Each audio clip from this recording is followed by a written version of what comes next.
And gradually, I will welcome everybody. Kati will welcome everybody, and we will now kick off the campaign for EU37. I'm very happy, Mikhailo, that you are part of this initiative and you lead it actually, because you are a very famous journalist in Ukraine. I'm very happy that you interviewed me many times and that you participate now. This is very, very good. Thank you very much. Good afternoon, dear colleagues. Good afternoon, Mr. Hettinger. It's really a great honor to participate as a moderator in your event, an event which was organized by Vienna Goes Europe. So I'm sure that this event will be a very fruitful and controversial to the general aim of EU enlargement. And you just recently has organized such a beautiful debate about Ukraine's EU future, which was so successful, and it's something we all want to say very loud, Slava Ukraine, and support Ukraine for victory, and also to join the European Union. That is our aim, and that we will achieve together. And I'm confident with Vienna Goes Europe, we can achieve that. Mr. Fettlinger, one more remark. I just want to stress that this video also will be published on the MediaInform TV channel, which covers approximately 4 million people who lives in Odessa region, so Odessa and suburbs of Odessa. And also it will be published on the Free Georgia TV channel, one of the leading TV channels in Georgia. Also, 3 people are supposed to join, one from the United States, Mr. Charpentier, Pavel Chandra from Odessa, member of local parliament, and Nikolai Spiridonov, a prominent Ukrainian expert, is also supposed to join us. They are all very welcome and we are very much looking forward. But first of all, let me say, we are in full solidarity with this beautiful hero city of Odessa, European Odessa. You belong to us. And we stand in solidarity with you. And I hope that the situation will be calm there and you will be fully integrated in the European Union. And that's what we are fighting for here from Austria, from many other countries here in the European Union and in the enlargement countries. We want you to join the European Union and to win this terrible war. Thank you very much. I want now to welcome Ahmed. Hello, you are very welcome. Hello, from Kosovo. Hello, I'm currently in Germany, but I'm from Kosovo. Very good. You are welcome from this beautiful country. We just came back, actually, Katya and me. We are at this moment, we are coming back 1 hour ago from the Republic of Kosovo, also to promote EU membership. I see also Soran is here. Yes, I'm here, yes. You can switch on the video. It's nice to see you. And also Tassilo, we are very much welcoming everybody who is joining us at this debate. There's also Aaron coming here. Very good. Tassilo, where are you from? Soran, where are you from? Oh, I'm from Skopje. From Skopje, amazing. Bravo, Macedonia. Yes. We want you in the European Union. That's amazing. We'd like to join you. You want to join the European Union? Yes, definitely. Very good, Soran. You are very welcome. That's really very good. Aaron, where are you from? I'm from America. Oh, bravo, America. Thanks a lot for your support. Yeah, you are so important for us, our ally from America. We are very grateful that you join us. Thank you, sir. Are you supporting Ukraine in European Union? Yes, of course. Very good. Very good. Excellent. That's very good. That's a great support. And we are looking forward. I see also Tatiana is joining. Very good. Welcome, Tatiana. We can't hear you. So everybody is gradually coming in. That's very good. We are looking forward. Can you hear us, Tatiana? No. Yes. Very good. Tatiana, please introduce yourself. You are from Ukraine and from America. That's perfect. Yes, I'm originally from Ukraine, now professor at the University of Illinois, and currently in France for a 1-year sabbatical. Very good, very good. And you are also for the Economist for Ukraine, very active in America to already work for the reconstruction of Ukraine. Yes, among other things, yes. You are very welcome in our debate here about the future of the European Union, of EU37. and of the campaign which we are kicking off actually today to bring everybody in the European Union. And that's my question. Tatiana, you're supporting European Union from America for Ukraine? Yes, I think it's a great goal for Ukraine to aim for the EU to make available. You know, Ukraine should very much be part of the EU. Very good. That's the direction we all have. I want to ask Zoran, you're in favor of the European Union? Macedonia wants to join? Yes, definitely. Definitely. We are waiting to start the negotiations. Very good. Ahmed, tell me, Kosovo wants to join the European Union? Of course, as soon as possible.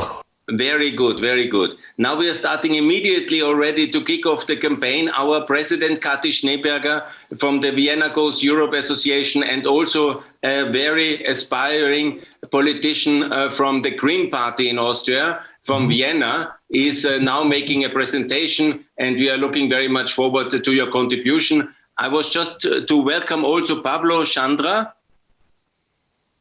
Hello, Pablo. So we are getting more and more on this Zoom call to kick off and to coordinate the debate. Hello, Pablo. How are you doing? Yeah, it's fine. Thank you. Where are you from? Just tell me. From Ukraine, Odessa city. Very good. Are you in favor of Ukraine joining the European Union? Yes. Very good. You are very welcome. We are all here very much in favor of Ukraine joining European Union. You are among friends and we are welcoming you very much. Now I would like to give the floor to Kati Schneeberger. Please tell us about the campaign, your vision for a united Europe and how to organize everything. A warm welcome to all of you. One moment, I will share something with you. Kati was now already in Kosovo, in Ukraine, in Georgia, in Albania, in Macedonia to promote this campaign. She's just coming back from one of her trips from Macedonia and Kosovo. Now, Kati, the floor is yours. Do you see the presentation? Yes. Yes. Okay, good. I would like to present our concept for a Europe-wide event before the EU summit on Sunday, the 23rd of June. As many cities as possible should participate. Action should be organized in the countries that want to join, but also in EU member states. The diaspora or pro-European organizations can organize an event with other partners. This can be a rally or just a small activity in which the participants promote the EU enlargement. It can be an activity for their own country or, as planned is in Vienna, support for all accession candidates. Every city should post photos of the event or make video messages on all on social media, and should be used the hashtags enlarge.eu and, for example, Ukraine in EU or Albania in EU for the different countries they want to support. Here are some examples of the design that all cities can use and create their own for their own city. They can adapt. We organized a similar action a week before the Russian invasion in Ukraine. There was an activity in over 30 cities at the same time to show solidarity with the Ukraine. Here you can see the map. And it's planned to create such a map also for the activities on the 23rd of June. The 19th of June. Should take place at the 19th of June, and the summit is on 23rd. Yes. Okay. This is a short impression of. That's excellent. That's excellent. That's a very important European initiative. And that's really very good that Kati Schneeberger is ready to lead this campaign and to promote the EU enlargement of all 9 countries together to be united in the European Union as fast as possible, obviously, and to make it very clear that we want to enlarge the European Union. Therefore, this hashtag enlarge EU is very important to use it in all campaigns. It can be in America, it can be in Europe, in the European Union, in the enlargement countries, in Ukraine, in Georgia, in Moldova, in, of course, Macedonia, North Macedonia, in Albania, in Montenegro, in Bosnia, in Serbia, all together. And this is very important that all the countries are joining. Also in Kosovo. Also in Kosovo, obviously, all 9 countries to be united, because our future is together in the European Union. And this we should communicate in a wide open space all over the European Union to put a little bit of pressure to our politicians, because some of them are reluctant, especially the French, I understand. And it would be good to have partners everywhere to make it clear that Europe must be united. And the answer to the Russian war of aggression is more European unity, more unity with America, and together we will win this war and this confrontation. Thanks a lot, Kati. I would like to welcome Alexander, who is the president of Austrian Georgian Association. Please, Alexander.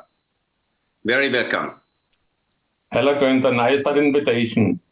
Thanks a lot. Georgia is very welcome also in this initiative, and we will promote this also to have Georgia, Moldova, and Ukraine especially to start the travel and the trip to Europe, the long journey. This is very important, and I hope that every country in Europe will continue to cooperate.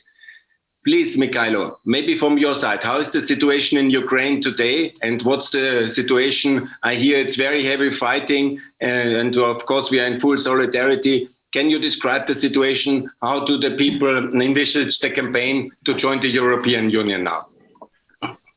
Thank you very much, Mr. Fechinger. Again, it's a great honor to participate in the moderation of the discussion and to have this event on my TV channel in Odessa.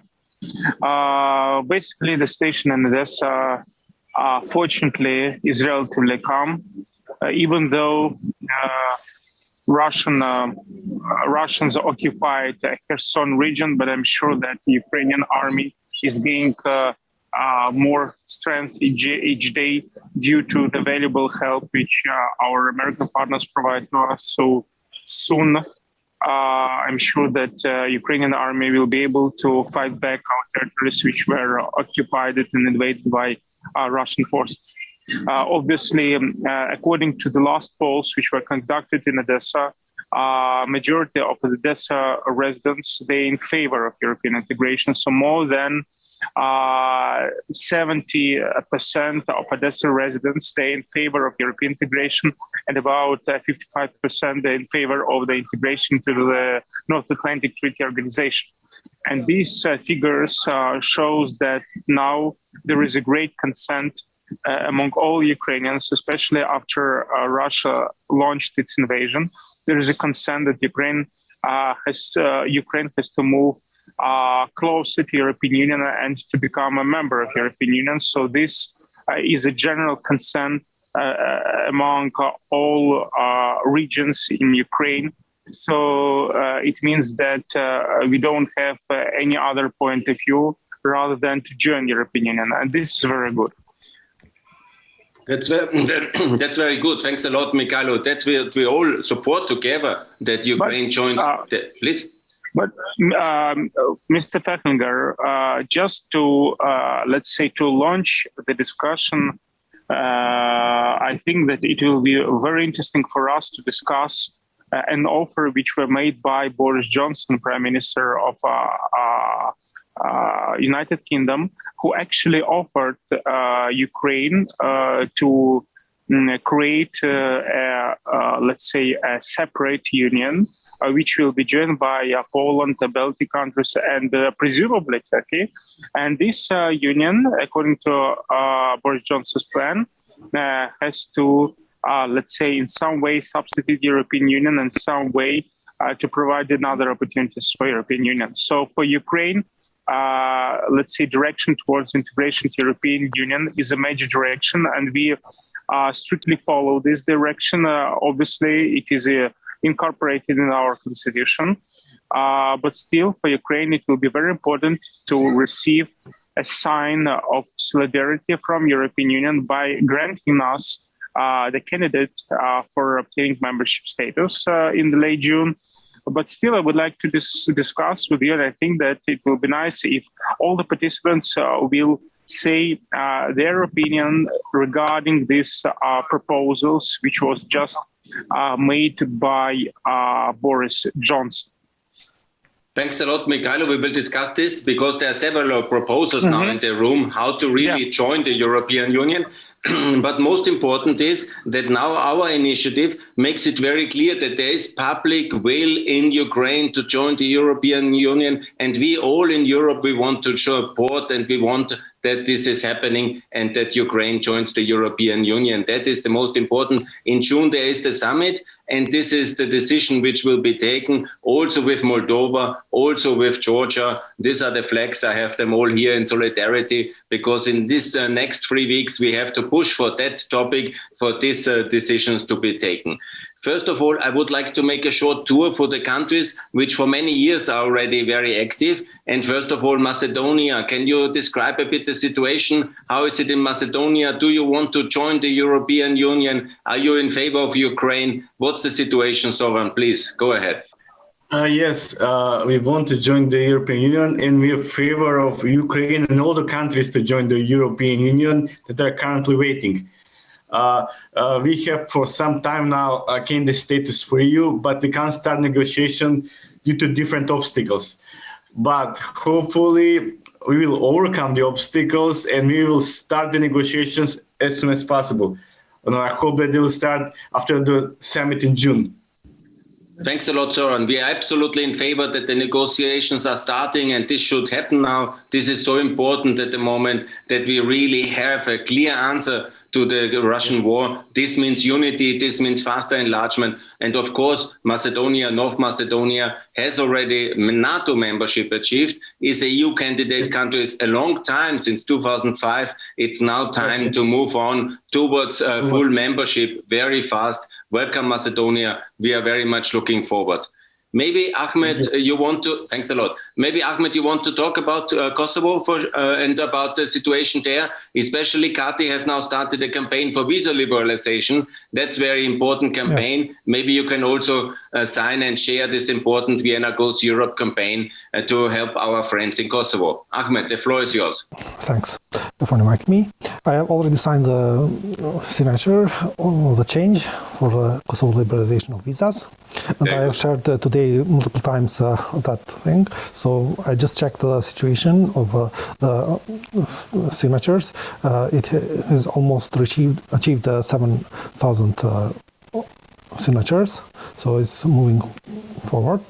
Kosovo is waiting to get the candidate status for EU, and also to progress faster to EU membership because of current situation in Ukraine, and we fully support Ukraine joining to EU.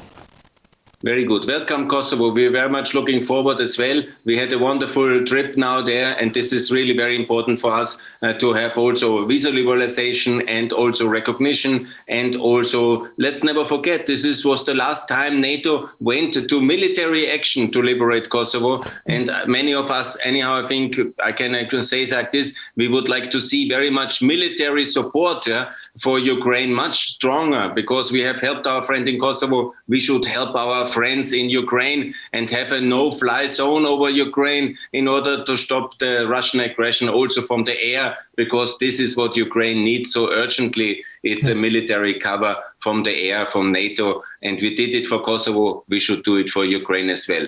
Thanks for Kosovo now. And now I would like to give to Georgia. Alexander, tell me, are the Georgians in favor of the European Union? Does Georgia want to join the European Union? For my part, I can say Georgia enjoyed to go to the Union, but the most politics is now to help the Ukrainian people. Ukraine and Georgia are friends all the time, and the politics is what they have the same problem with Russia. They also want to the NATO, but I think that most of the time want to go to the EU. Very good, and they are very welcome. Also, Georgia is so well prepared already. Regulatory alignment is so progressed, and the people are so much in favor of EU. And we really have to welcome Georgia now very fast at the EU summit on the 23rd of June. This is really so important. Thanks a lot, Georgia. And now I would like to also welcome maybe Tatiana, you want to say something from the American perspective? Or maybe Aaron? I would prefer to just listen. You know, I'm very supportive, but I want people from their respective countries to have more of a chance to speak. So I will just listen. Very good. The economists, they're already preparing a major master plan. Actually, it's a very important initiative which Tatiana is doing, a major master plan where the leading American professors of economy are helping already from the drafting how Ukraine can be reconstructed, integrated, developed. And this is very important initiative. Thanks a lot for that. Aaron, maybe your perspective from the American side, because you are so keen now to support Ukraine and all, of course, Kosovo, Bosnia. Without America, there would be so much terrible things happening in Eastern Europe, and you are really helping, securing and helping so much, and we can be just very grateful for your support.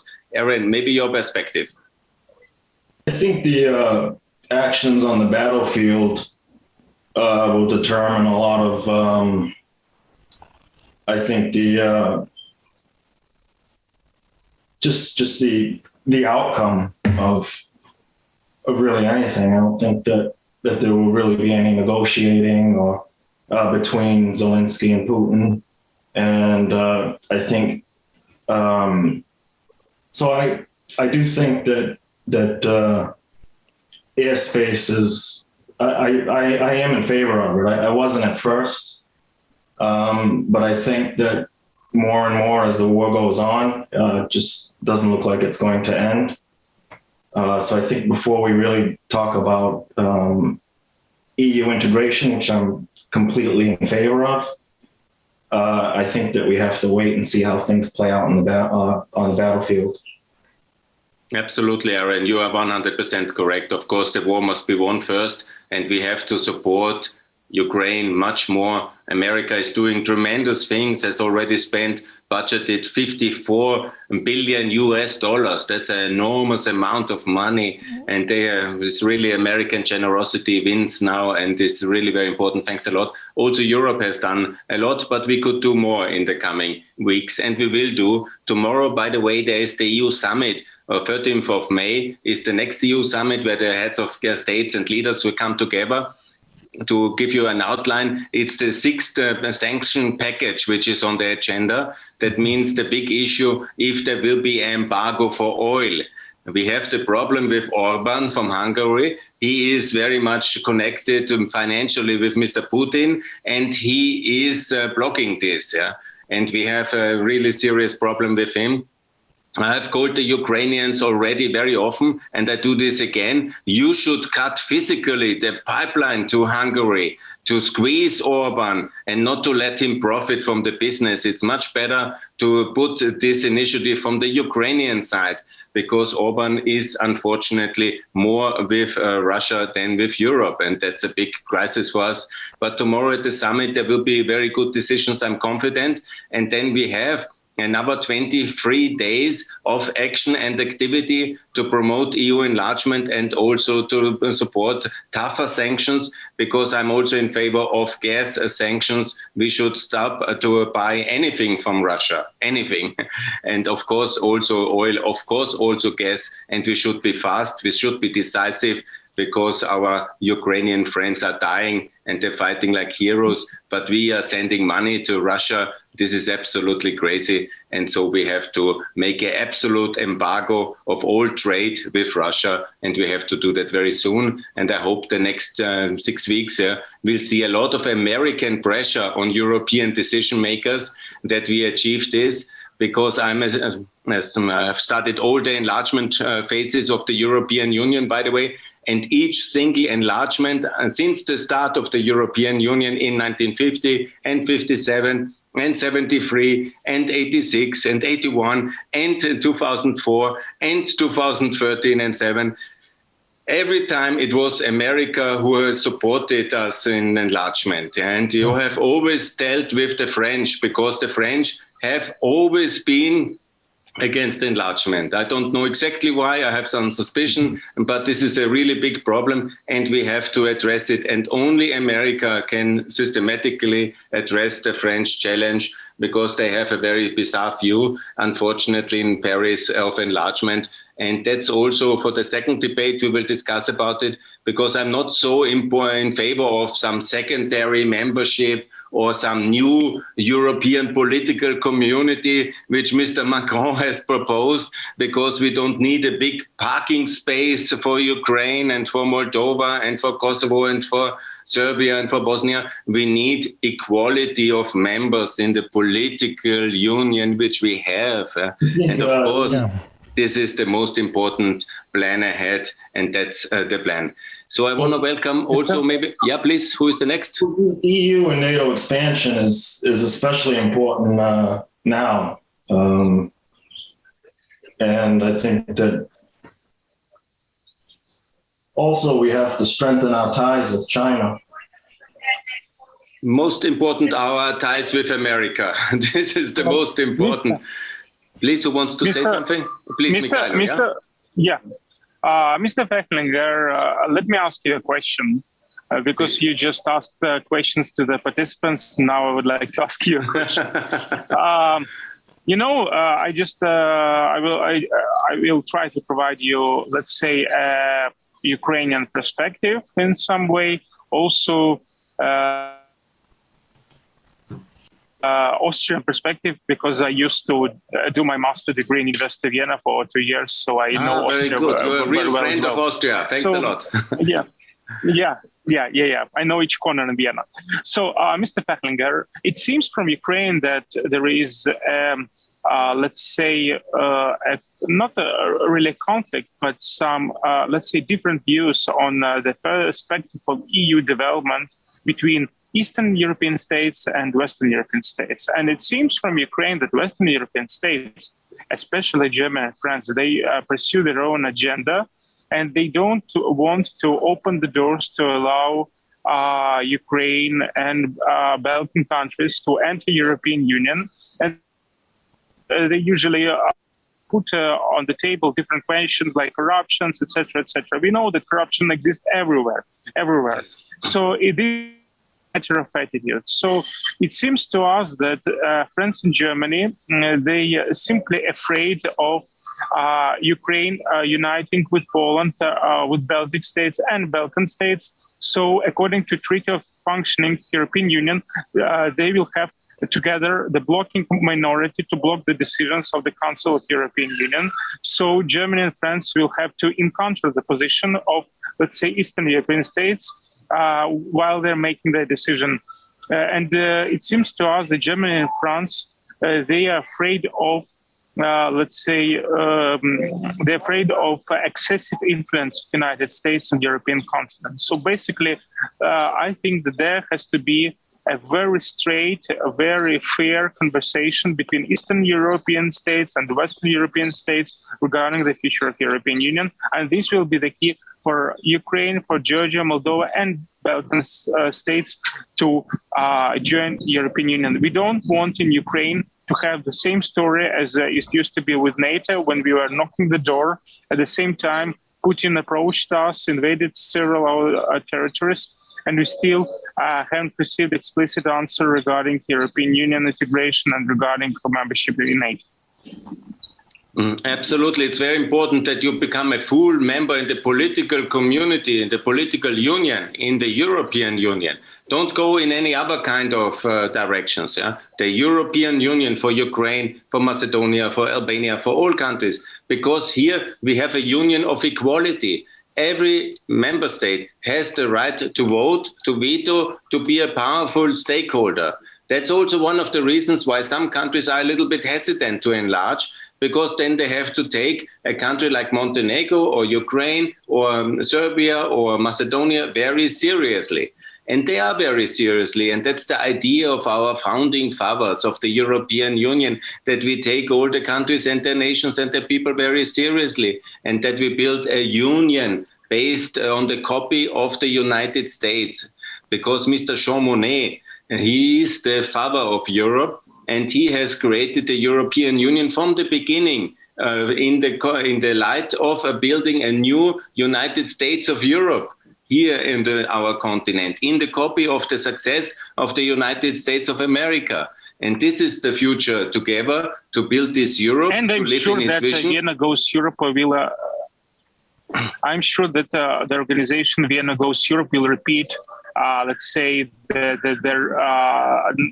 nice fairy story of the Action Committee for Uniting Europe, which was chaired by Jean Monnet when he resigned from the position of the head of High Authority of European Council Communities. So I think this NGO, Vienna Goes Europe, has a very unique position by bridging different capitals in the goal to unite the whole European continent.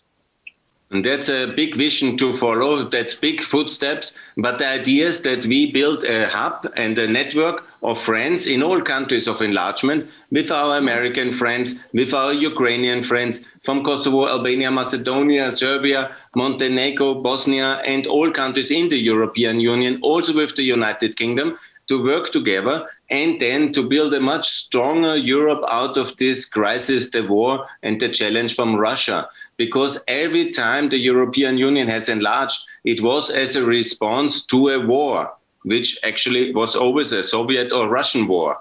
Because it was like this, that we created European Union as a response to the Korean War, to the Suez War, and to the Vietnam War, to the Bosnian War, and to the Georgian War, and all these crises which are coming from the Soviet Union or from Russia now. And we have the only one option to be more united, because if we are split up in many small countries, then of course the Kremlin can easily go to Budapest and say, Mr. Orban, I have a deal for you. Here is very cheap gas, and here is a lot of money for you in Switzerland. And then you get basically this divided situation. And this we have to avoid. We also need to buy energy united. It's very important. The common gas market must be with one purchaser, the European Union, not the single countries and all these kind of divisions. That's the problem. We are very divided Europe, one gigantic Russia next to us. Yeah? So we must be more united, and we need American support for this one. And we need also full membership of our friends in Ukraine in the European Union. Also then to win the votes when it comes for more unity. This is also so important.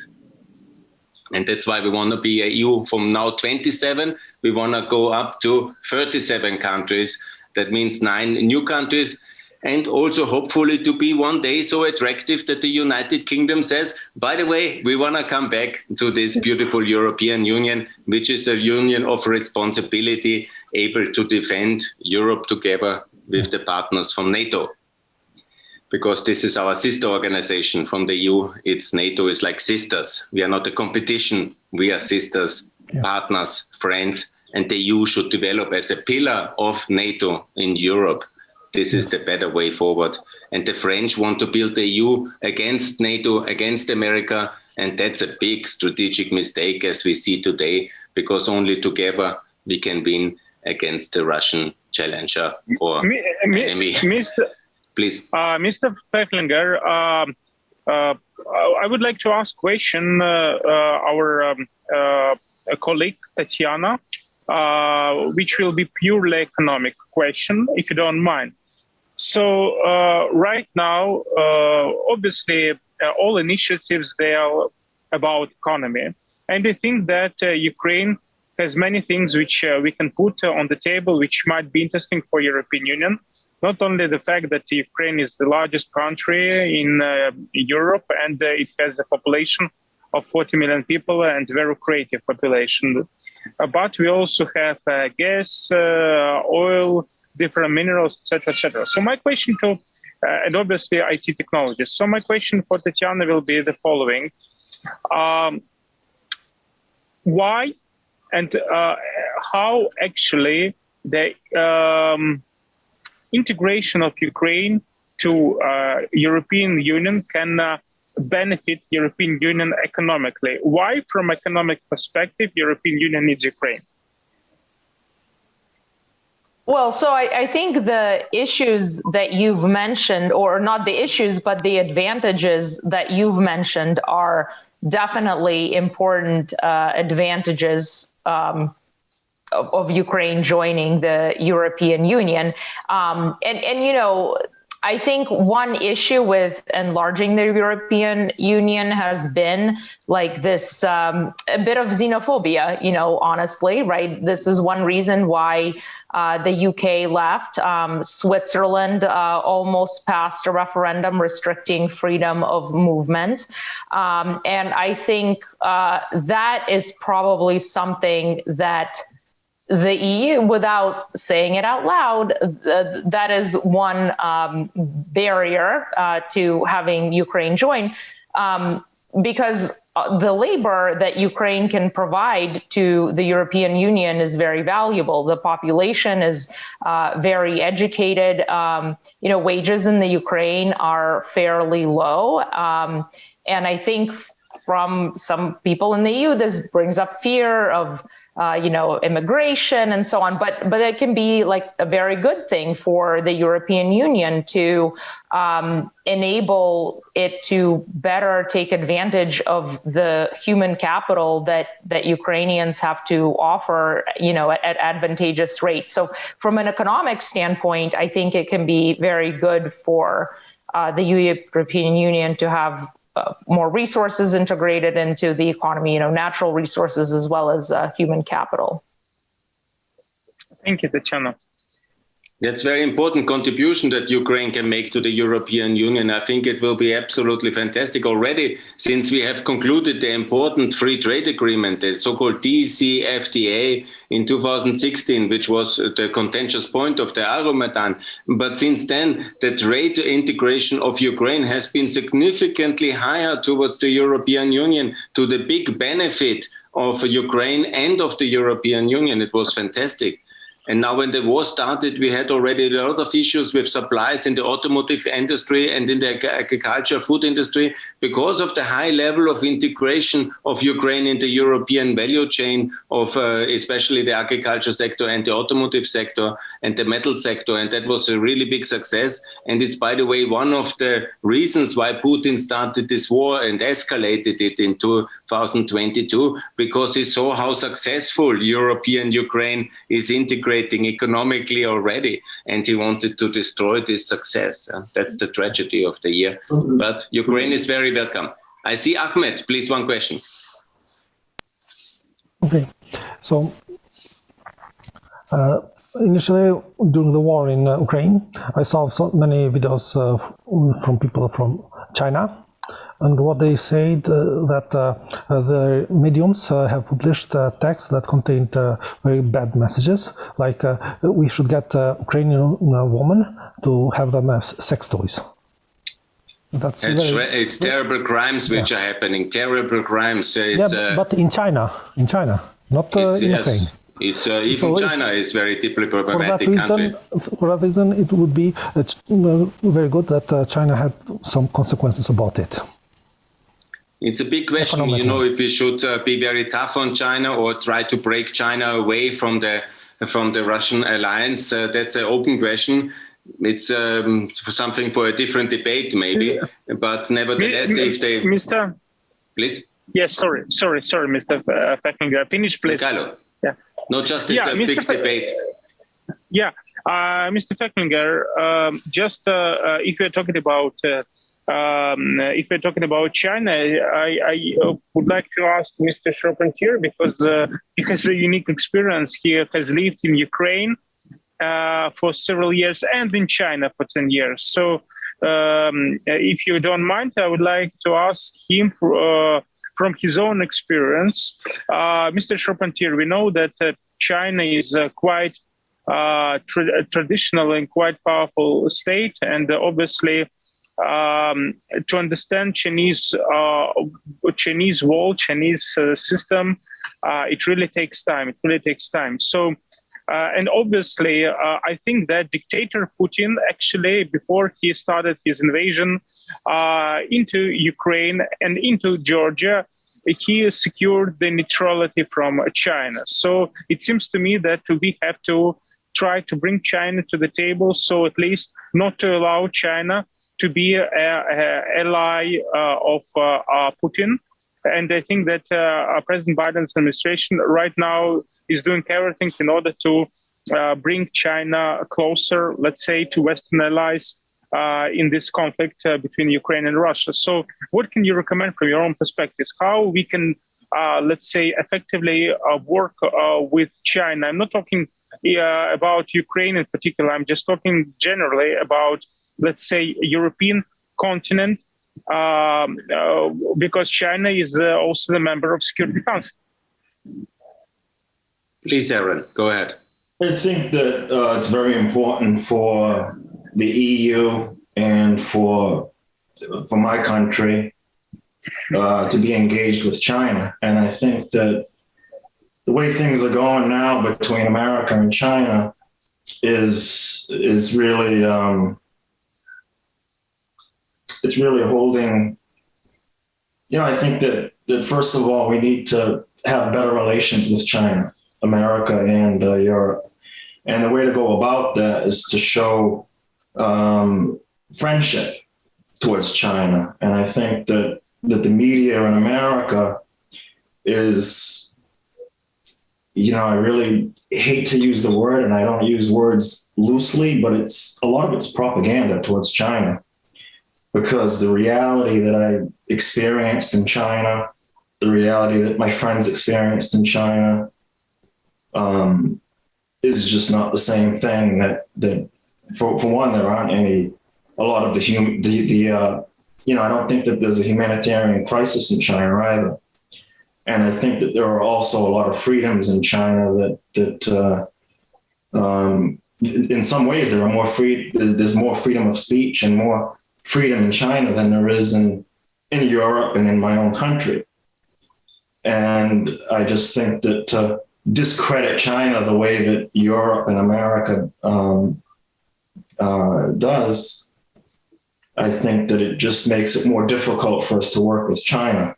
China is Chinese people and the Chinese government, they're not going to assist us in any way with this crisis if we keep backing them into a corner, which we're doing, and we just keep attacking them. I mean, we're still attacking them as we speak on a lot of issues, humanitarian issues, this issue, that issue, and there really aren't any humanitarian issues that I think that my country is really trying to discredit China because we want to maintain global supremacy, and we want to show that China isn't a country with values, or a country that can lead the world. And I think we should be very competitive. And of course, I want my country to lead. There's no doubt about that. But I think we need to just take a different approach. And with China, with engaging with China, and we need to be very competitive. But to discredit China and to do those kinds of things, to make the Chinese government and the Chinese people lose face is absolutely the worst thing you can do. You can, the EU and America, we can criticize each other, but in China, Chinese people are very sensitive towards criticism. And I'm not saying that you can't criticize China, but you can't create a propaganda machine that just attacks China just so that we can maintain our global supremacy. So I think the first thing that we need to do is we need to have much closer ties with China. Because if China falls into the Russian orbit, then that would be a really dangerous situation. And Aaron, I completely agree with you, because actually we won the Cold War as well in a coalition with China. After 1918, when China opened up to the West, we integrated China in the world economy from 1918 onwards, the Americans actually. And this was one of the vital reasons why the Soviet Union fell apart. Yeah. And we should always see that the Russians are the ones with the tanks in Ukraine, waging war in Georgia, in Ukraine, in Syria, against Chechnya, and which have such a very powerful and negative influence against us in America and in Europe with political influence. So the real enemy is Russia. China is not a military threat. And China will not attack Taiwan. China never attacked Hong Kong. China's going to wait, and it's going to integrate Taiwan economically. And I believe that it will finally absorb Taiwan economically, politically. And I believe that China has a plan. They have the date that they're going to really start implementing certain policies that can put that into place. See, that's the difference between America and China and Europe, is that China has a plan for everything. They have a timetable, and everything is really well thought out, and they just they're going to try to bring that into fruition. Yes, that's absolutely true. The real enemy is Russia. We see that in the escalation in 2022, but already the war is raging since 8 years. The enemy is Russia. We have to win against Russia under Putin, and we have to work with different allies to win this.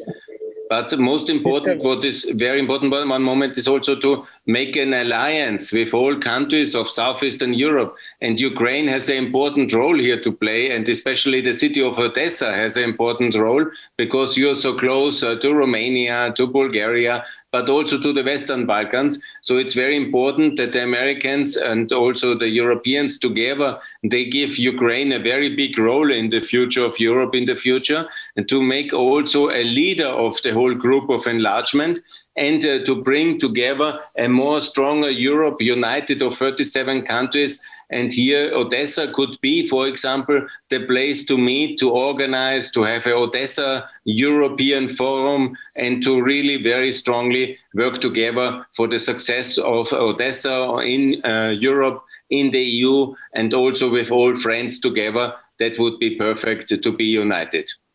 Mr. Fettlinger, yes. I would like to ask a question. Our colleague from Macedonia, if it's possible. This question will be about today's statement, which was made by Ministry of International Affairs of Lithuania.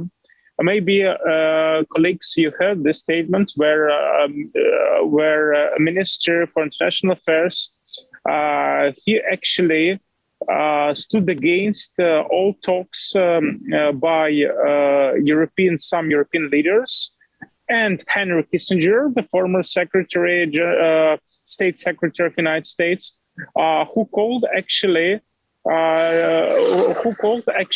to understand Putin, and who called Ukraine to sacrifice part of its territory in order to keep Putin's face. So obviously, President of Ukraine, Mr. Zelensky, and the whole Ukrainian society stand against this, because Ukraine won't sacrifice even a part of our territory. But still, it's very dangerous that some European states, Western European states and United States, they offer such deals, or at least, let's say, on expert level and on, let's say, a political level. Yeah.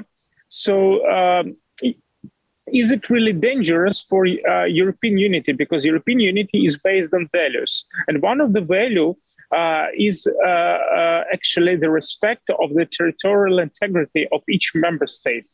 So my question will be for our colleague in Macedonia. Do some Western leaders underpin European unity by asking Ukraine to sacrifice part of its territory to make dictator Putin pleased? What do you think about this? Which danger, let's say, is hidden here for European unity, not only for Ukraine? It's a very big danger. I'm not sure that Soran maybe dropped out, but let me answer this question, because it's very wrong to think about face-saving Putin. because that's really very wrong. He has had many chances in Minsk 1, Minsk 2. In 8 years of war already, he had many chances if there would have been a will for peace or for a settlement. But he has decided to go for military war in 2022 again.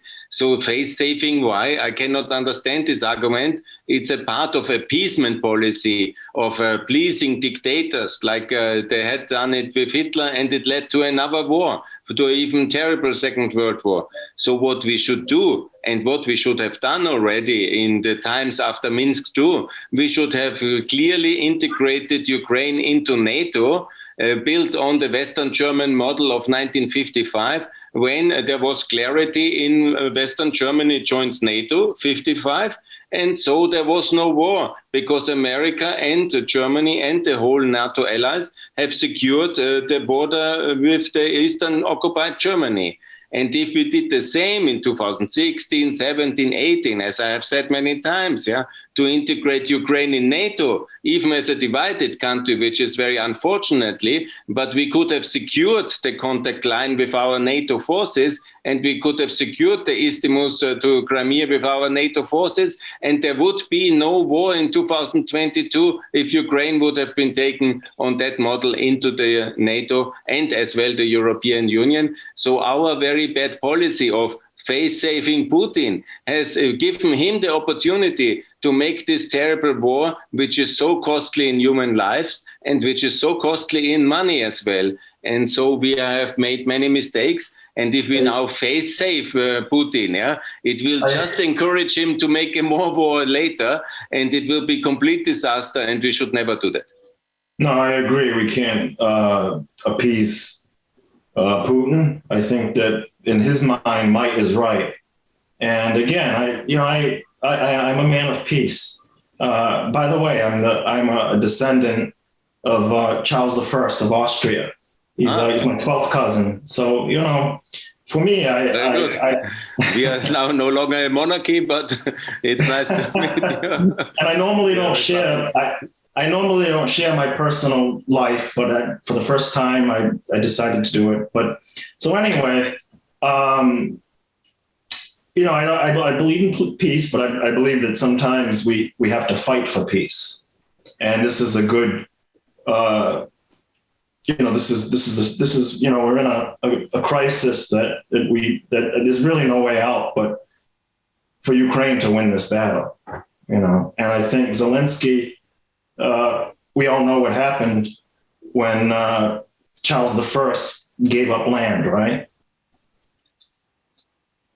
It's absolutely true. So I mentioned already that you, please. I think the question is well, Charles I was, some thought was benevolent. Some believed that he was just a poor leader, right? And we know that, say, Zelensky is neither of the two, right? And we know that he's not going to give any territory away. And I think that if he does that, Putin will just take advantage of that. And if there is some kind of settlement, he may attack Ukraine again. Exactly. So again, I believe that Ukraine needs to fight this war and win the war, because Putin won't negotiate. He's not going to give up any land. Absolutely. Ukraine isn't going to budge either. So. Exactly. We are like sisters, NATO and EU. I have both flags here in the background. Let's never forget NATO and EU. We are like sisters, and it's also necessary Ukraine to join NATO, because it's the only way for peace. Yeah, the only reason we have peace is NATO. And let me add this. I'm digressing a bit, but before we talked about Henry Kissinger talking about how Ukraine might have to give up land. Before, during a negotiation, but we have to, he's a retired diplomat, right? Most American politicians right now, including Biden, want what the Ukrainian people want and support the Ukrainian people and what they want to do. And unlike, say, France, right? I understand, yeah. Mr. Pecklinger, yeah, please, if you don't mind, I would like to ask Mr. Chandra, who is the member of Odessa local city hall, and actually he's the member of European Solidarity, the party of the former president, the fifth president of Ukraine, Mr. Petro Poroshenko, regarding the attitude of their party and Mr. Chandra in particular about the situation which now we have with some of our European Union partners. I'm just talking about France and Germany. So, Mr. Chandra, what is an attitude of your party? Do you expect the European Union to grant us a candidate status in the end of the June? Yes, dear colleagues, first of all, I would like to express sincere gratitude to host for inviting me today to join this conference, and special appraisals should belong to the NGO Vienna Goes Europe for active position in regard to Russian invasion into Ukraine, and especially for active promotion of the Ukrainian choice to join the European Union in the short-term perspective. But some people feel very skeptical about such possibility. I think that such conference like this is a core part of the civil society action. And it's also an essential part of the European discourse. Today, unfortunately, the situation on the European continent has become very dangerous. Here in Ukraine, we see divergent positions of the European Union members regarding future of Ukraine. We feel strong support from Poland and Baltic states, but at the same time, we're not satisfied with the French and German attempt to sacrifice Ukrainian interests in order to save Putin's face. What it means? It means to give up part of our territory if we want to stop the war. So Ukraine made this mistake 8 years ago, and as we remember, we were forced to enter Minsk negotiations, which eventually resulted in the new wave of aggression, what we see today. So we will not repeat the same mistake again. And concerning our partners, why are they so sensitive about Putin? I think that partially they afraid of the dictator. In some point, yes. But the main reason is that there is no coherent European interests. So, as other colleagues said, there is a strange situation between Western and Eastern states in the European Union.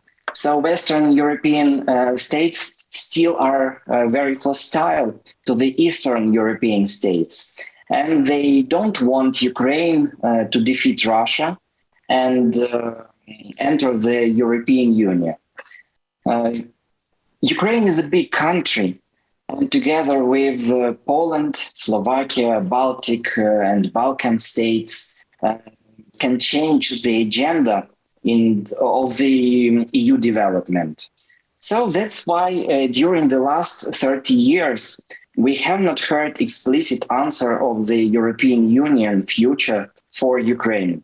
Obviously, you won't hear such views on Ukraine from the French and German officials. They will continue to support Ukraine publicly, but they will still continue business with Russia behind the closed doors. So, dear colleagues, it's a high time for us to force the European officials to return to the politics of principles rather than pursuing the policy of selfish interests. Thank you for the attention. It seems like they're almost betraying the values of the EU, right? That was a very good statement. Yes. It's a strange situation in the EU, from my point of view. Because principles is the main thing on which EU was based.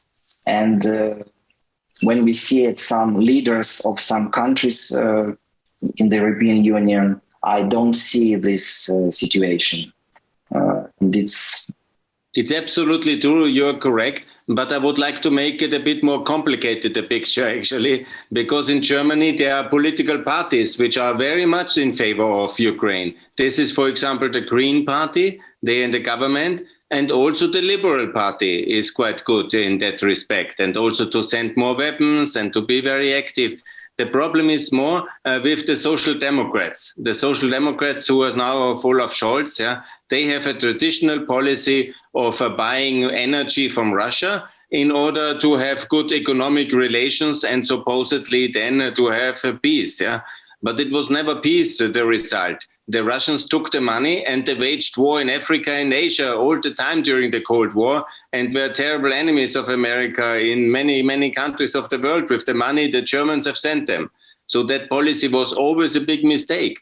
And now again, if we would have already in Minsk II confronted Putin very strictly and given kind of no energy policy and no buying anymore because he has invaded Crimea and Donbass, then he would have 6 years less of income to prepare his war. It would have been the much better policy to cut the energy off and the energy purchases. But we didn't do it. We were buying a lot of energy, and he had many, many hundreds of billions of money to buy tanks and to buy rockets. And now we have this big, big war. It's an absolute wrong policy, and it's the Social Democrats very much to blame for that. And we should be also very clear to communicate it to the political parties, not to the countries, because many countries in Europe, which are the people are very positive to Ukraine, in Germany, for example, in Austria. And there's a lot of solidarity and help for the Ukrainians when they come as refugees, and also for Ukraine in the EU. The support in the opinion poll is now very high. But it's some of the political parties, especially the left and the very right, which have this problem, and we have to name him, to shame him. And that's also why Mr. Scholz is a very big problem in that respect, because he comes from this tradition of anti-Americanism and soft understanding of Soviet policy and Soviet appeasement and of Russian appeasement. And he is now the chancellor because of this coalition result in the last September, which I'm sure Mr. Putin had also very big support on that one. And we have this crisis with Germany for that reason. Mr. Feckinger, let me ask a question to our colleague, Mr. Ahmed from Kosovo, regarding the situation in Kosovo, which might be very interesting even for me as a citizen of Ukraine. So one of the reasons which basically the critics of enlargement they put on the table is the fact that our elites, they are not ready to join the European Union. Okay, popularity, I mean, people in general, they're in favor of the European Union, but people are not enough. The question is about political elite. They're not ready to play according to EU rules, let's say, I'm not talking about formal rules. I'm talking about, let's say, informal ways of, let's say, the code of principles of the policy is different. So, Mr. Ahmed, I would like to ask your opinion regarding, let's say, the political elite of your state. Your state is relatively new, and you now obviously have a political elite, and obviously, there are some problems in your country as well as in Ukraine, if you're talking about the quality of political elite from the point of corruption, etc. So what do you think? Is it really an obstacle for our country? Is it really an obstacle for our countries to join the European Union? The fact that our political elites still have to teach how to act according to Western standards, or the fact that we will join the European Union can boost the quality of our national political elites and their let's say, kind of statecraft. What do you think? Ahmed, please. Thanks for inviting me. So initially, I supported the current political party to win this election. So we changed totally the political scene in Kosovo. And on last days, we had some arrests of corrupt people in Kosovo. And also we have some journalists from Ukraine in Kosovo. So we welcome people from Ukraine to Kosovo to stay there, because in Kosovo there is no war currently, thanks to NATO. So it is good to be members of NATO together. The good thing in Kosovo, for example, there was a lot of corruption after the war in the beginning. Yeah. But what happened now, there was a movement, which is like a green center-left-wing movement. It's called Vete Vendosia. Yes. And the prime minister since 2 years is now very active, and he has cleaned up the government very good. And all the businesses and all the people say the corruption has significantly decreased. Yeah? So this is really a big achievement, and it is a sign that also in a complicated country with a complicated history of governance, you can have a major progress if there is the public will to clean up the government, and then you find the right politicians, and then you clean it up with modern help of digital government. Like Ukraine has made a lot of progress actually with the digitalization of the government structures, and the reputation which everybody has in Western Europe, in Paris, that Ukraine and Kosovo are very corrupt. I can say that's actually not true, because the reality is that the digitalization and the efforts in the last years has tremendously improved the transparency of the Kosovo and of the Ukraine government. And the reality is much better than the reputation. And we have to tell this story to the politicians of Western Europe, because there is major progress thanks to digitalization and new transparency. And that's really very good. Congratulations to Kosovo and to Ukraine, actually, in that levels of land register, register of people, everything on the handy, on the telephone, the smartphone, the administration. This is really tremendous progress. Yeah, let me speak. I worked a lot to bring these people to the government, because I knew that they will be better for Kosovo citizens. Thanks a lot, Ahmed, for your effort. For this, Kosovo reputation increases. Very good. Mikhailo, you wanted to ask? Mr. Feklinger, I would like to ask a question of our colleague, Mr. Tassilo. Mr. Tassilo, I think you hear us, so just please give a sign to hear us, okay, fine. Mr. Tassilo, I reckon 6 months ago, before actually Russia launched another aggression or another act of aggression towards Ukraine, there was an article published by our ministry, Mr. Dmitry Kuleba, who published his article in a very famous, well-established journal, Foreign Affairs, where he urged the West to reject the concept of post-Soviet area as a part of a Russian sphere of influence. And he urged this to do 6 months prior to this big war. So what do you think about this concept? Can we say for sure, after Russia launched this, let's say, large-scale invasion, that the European Union is ready to reject this post-Soviet area concept, and is ready to consider Ukraine, Moldova, and Georgia actually as a part of a European sphere of interest rather than Russian sphere of interest?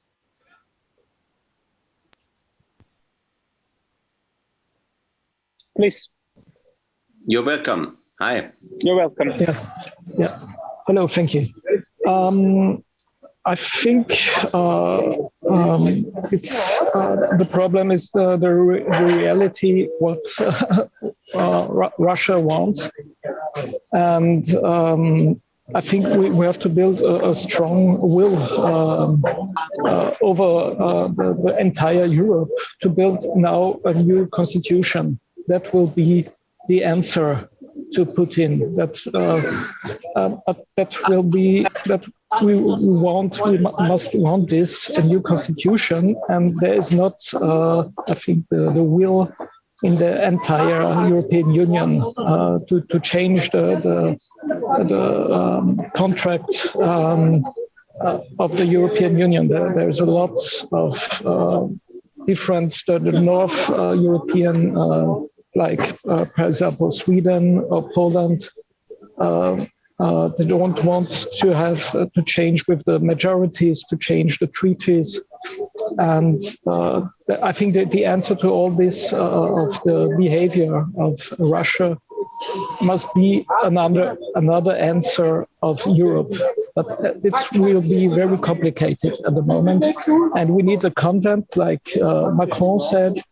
But we need, it's my point of view and the point of view of my colleagues, we need also at the end, at the beginning, a process, an open process about the constitution of Europe, and then at the end, referenda all over Europe, that really the will of the people say yes with a 75 majority of the states, also like to compare with Switzerland, majority of the population and majority of the states. And that will be, I think, the strongest answer to stop Russia now. Because the project of Russia now is Novorossiya, you know, this project. And I think that the really answer is a strong new constitution of Europe. And then will be the question for me is with different level memberships or not. That's a very difficult question. Mr. Siddle, I beg your pardon. So did I understand you in a correct way? So you really think that now it's a time for, let's say, European Union to return back to idea to, let's say, reestablish itself and to adopt the constitution, which actually was suspended 20 years ago. And I just, want to remind us that it was suspended. The constitution was suspended because basically of several reasons. First reason, because of the institutions. Member states, they were afraid of, let's say, extremely powerful institutions. And they were afraid of embodying the principle of primacy European Union law into the text of the treaty. And actually, still the primacy of European Union law is not regulated by the Treaty of Functioning of the European Union or Treaty on the European Union. It is actually regulated by the decision of Court of Justice of European Union from the middle of 60s. So are you sure that European Union let's say, is now ready to come back to the talks for establishing constitution? Won't we actually undermine European Union as a whole if we now, let's say, have this proposal on the table to discuss again the text of constitution? We remember how many problems were with Lisbon Treaty after the constitutional treaty failed. Excuse me, it's difficult to answer your question, but I think that are very good questions. And I know also your situation is very, very bad, and maybe it seems a little bit abstract to answer in your situation. There's war, I know, and but I think we need also, maybe it's not the point of view of Mr. Gunther feeling, but maybe an avant-garde, a European avant-garde. That's more, and to do more integration, because I know there are parts like Poland and I think Sweden doesn't want more integration. So we have to build more integration with the people of Europe. The part of Europe who wants to have more integration, and for that we have to have more discussions, more broadcasts, more radio, etc. And also what the people, the European people, sovereign, wants really in Europe, because I think the major problem is that the sovereigns of Europe, they are not included in the process. So I know it's a very difficult process, but for a lot of people, and you know this from Austria, the European Union is very far away for a lot of people. They live in a different world. For them, it's European Union is not so near, but maybe it will change now with the war in Ukraine. And and I know also I'm working for also direct democracy in Europe.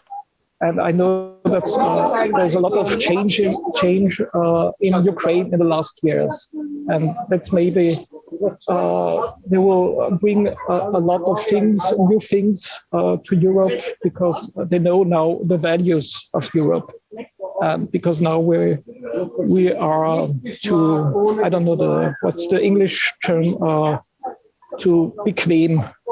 You can maybe too lazy. Too lazy. Yeah, the last years, because everything for us is normal, state of the art.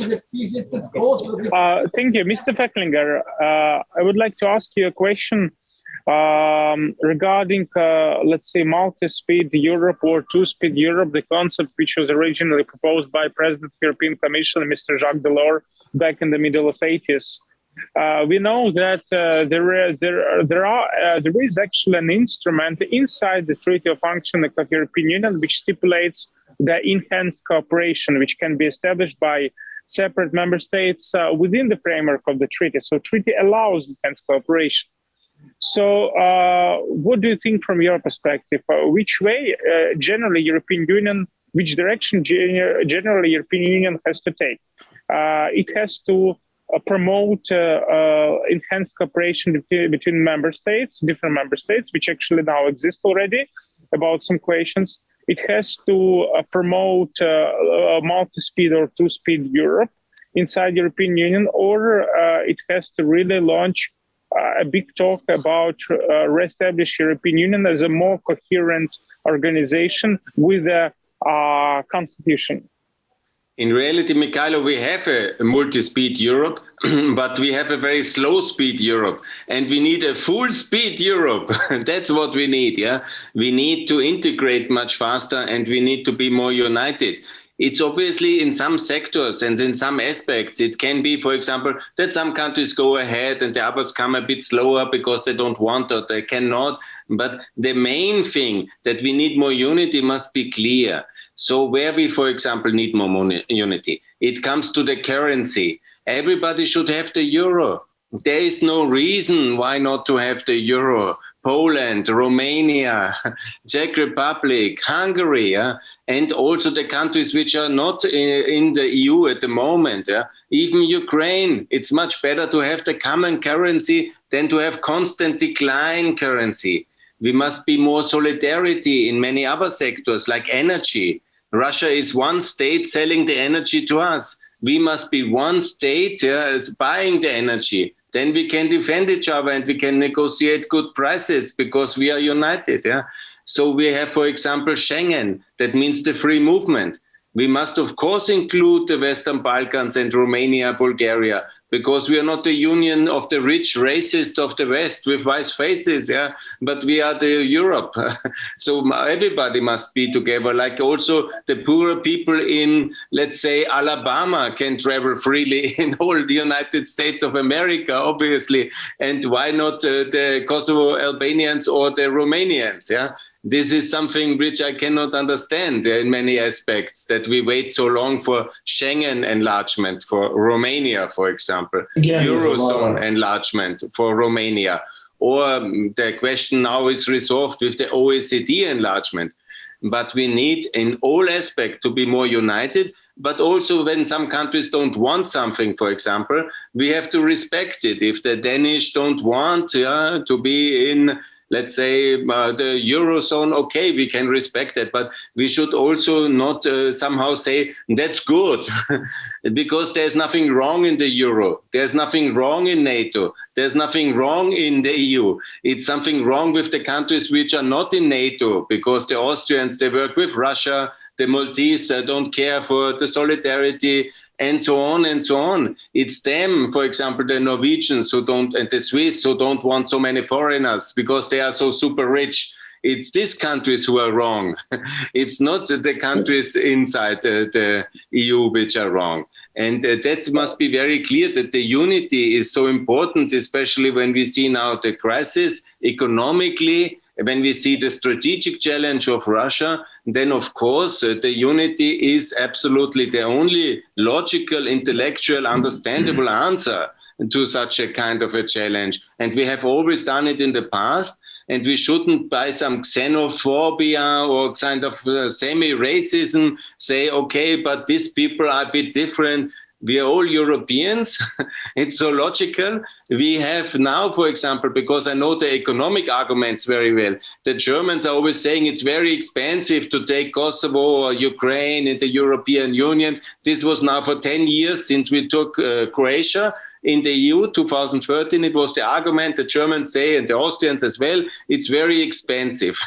So how much does it cost enlargement? Maybe let's say 10 billion euros a year. How much is the war in Ukraine costing now? Alone this year, the destruction is 500 billion, only the destruction. And I'm not talking about the 50 billion the Americans are sending and whatever, 25 the Europeans, and the cost of the war when it comes to inflation, energy cost, agriculture costs, and the global crisis we have now economically. It's 1 trillion maybe it has reached already. And the cost of a normal enlargement would have been maybe 10 billion, let's say, even with Ukraine, maybe 20 billion. But 1 trillion on the other side, 50 times more is the cost of military confrontation. Yeah. Mr. Fecklinger, I would like to ask a question to Mr. Charpentier. Mr. Charpentier, obviously, when we're talking about the European Union, or let's say United States of Europe, we definitely have to rely on an example of how the integration developed among American states.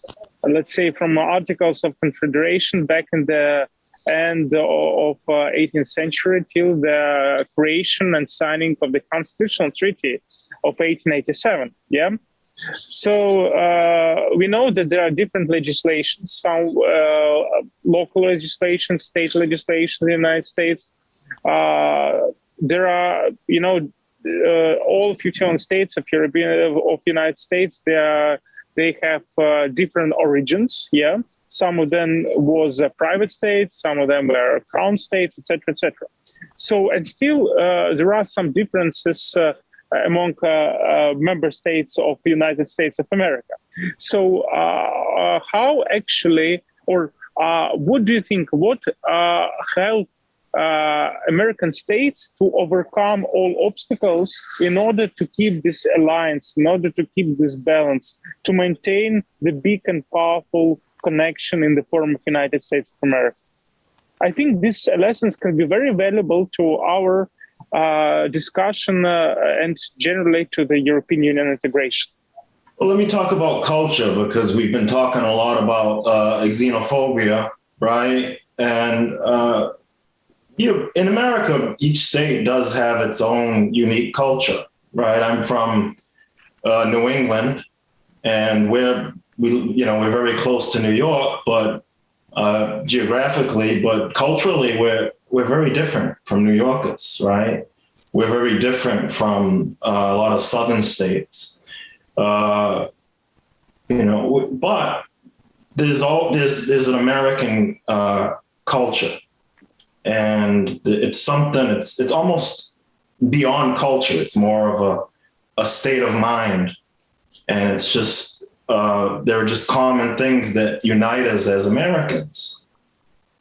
And I think that when, I'm not going to use the word when Ukraine joins the EU, it would be the same thing. There's no way that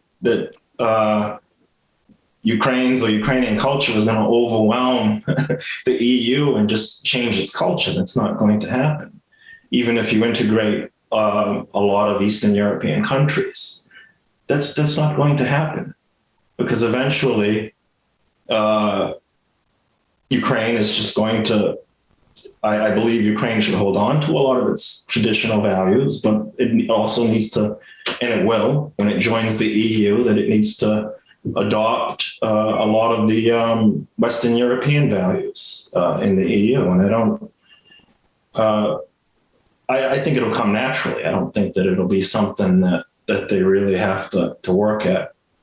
Again, I'm a New Englander. I'm very proud of our New England heritage. We have different foods. We have different ways of doing things. Even our weather is unique, right? Our 4 seasons, and we do have a certain way of doing things that's slightly different from other Americans. But ultimately, we do things the American way. We're very proud to be American. And I know Ukrainians are very proud to be Ukrainian, and Ukrainians will be very proud to be part of the European the Union and the European community. And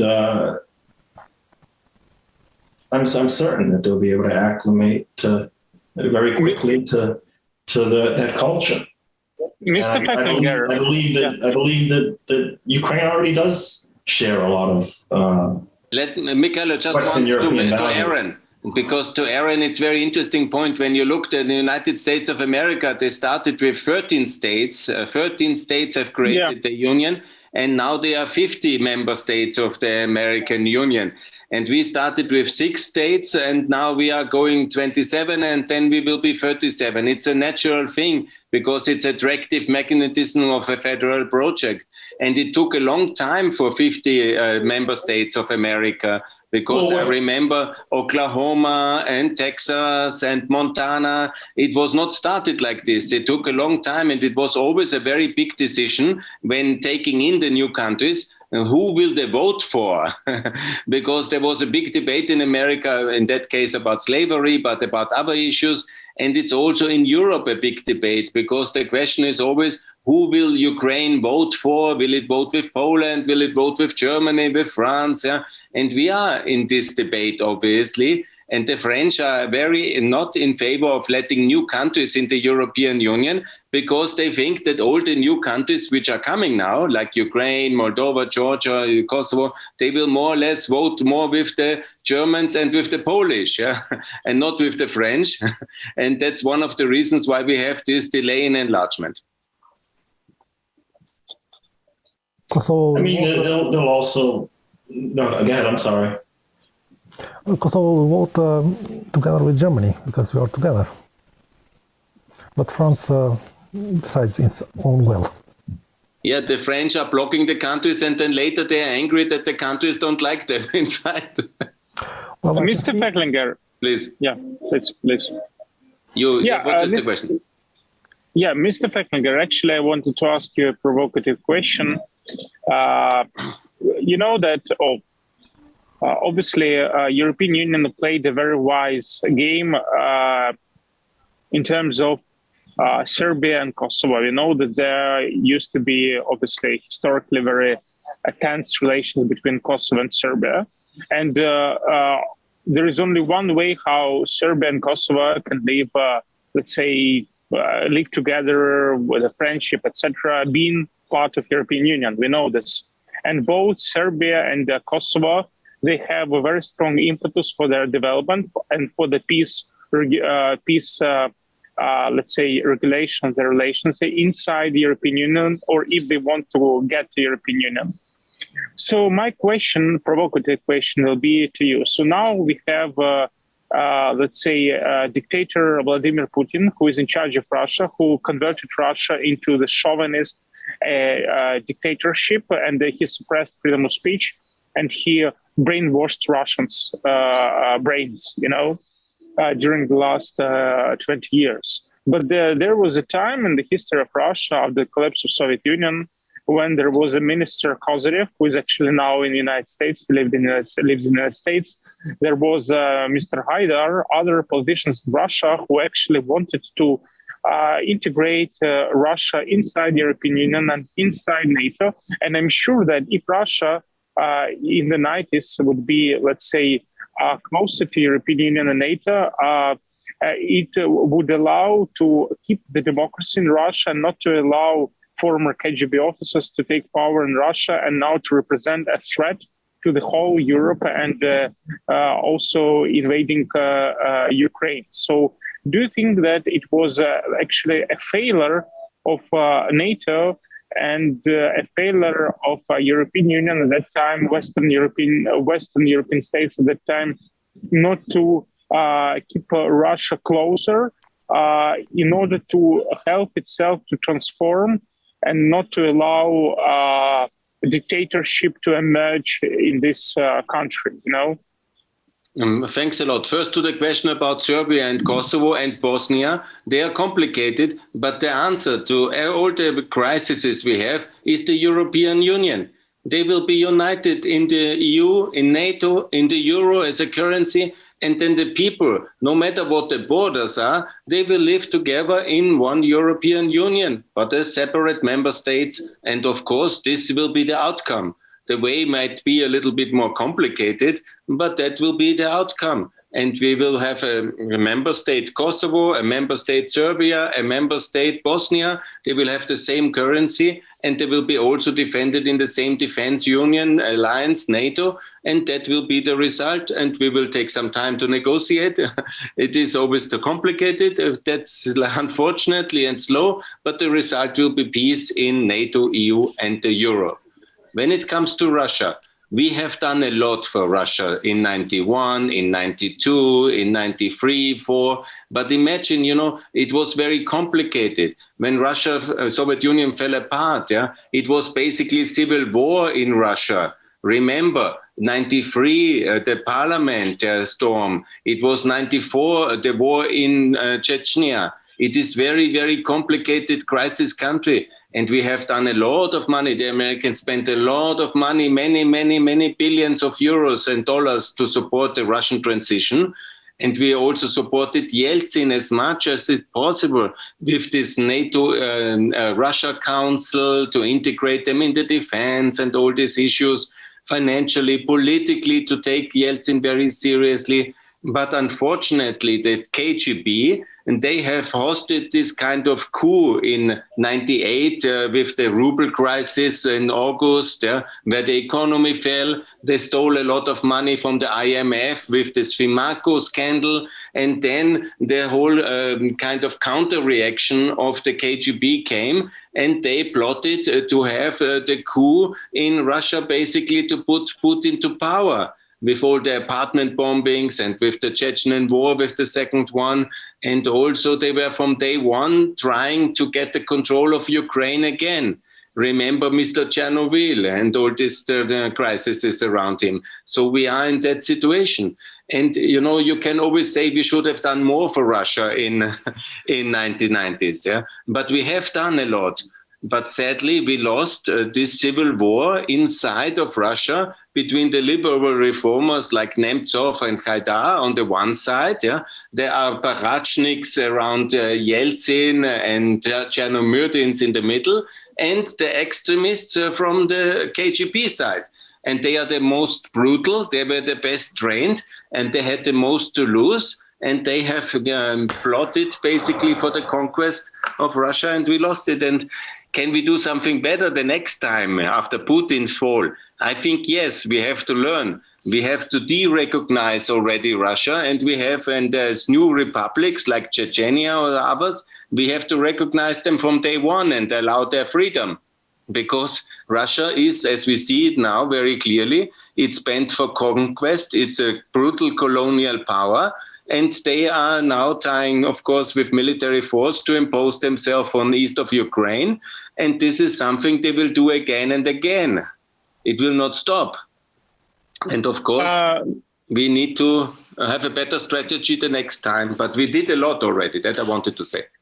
Well, thank you, Mr. Fettlinger. I would like to ask a short question to Mr. Charpentier. Mr. Charpentier, I remember, well, actually, I don't remember because I was too young at the time, but in the beginning of August 1991, President Bush came to Ukraine and he gave a speech in Ukrainian parliament, Verkhovna Rada. His speech was called the Chicken Kiev speech because Mr. President Bush, the senior, he urged Ukraine not to leave Soviet Union. Why? Because actually Western world, especially United States, they were afraid of the Soviet Union collapse. And actually that's why when Boris Yeltsin came to the United States in the 1989, Bush wanted to escape from the meeting with Mr. Yeltsin. And finally, he devoted 5-10 minutes to him, and that's all. Because actually, United States, they were in strong favor of keeping Soviet Union going. And actually, this is the truth, because now Russian propaganda say an opposite, blaming Westerns for the collapse of Soviet Union. It's absolutely false, because Western world wanted to keep Soviet Union because of the nuclear weapon, etc., etc. So my question will be the following. We see now how Westerns try to, let's say, have talks with Mr. Putin and try to save his face. Why they're doing this? Maybe we are witnesses of another example how Westerns are afraid of collapsing Russia, and they want to, let's say, save Russia from the defeat which Ukrainian army can cause to Russia with enough support from Europe. Maybe this is the reason they don't want Russia to be defeated and to collapse. I think that America does want to see Russia collapse and lose, and I think that the situation's a lot different from from that time when Bush visited Ukraine. That's all I can really answer on that, but I definitely don't think that I believe that we want Ukraine to succeed and to win this war and to eventually join the EU. That's what the reason I spoke of the war before, because I think that Ukraine needs to win this war before any negotiations can start. And again, I think America, we've always just supported whatever Ukrainians want. Even with the sovereignty of your land, keeping your land, and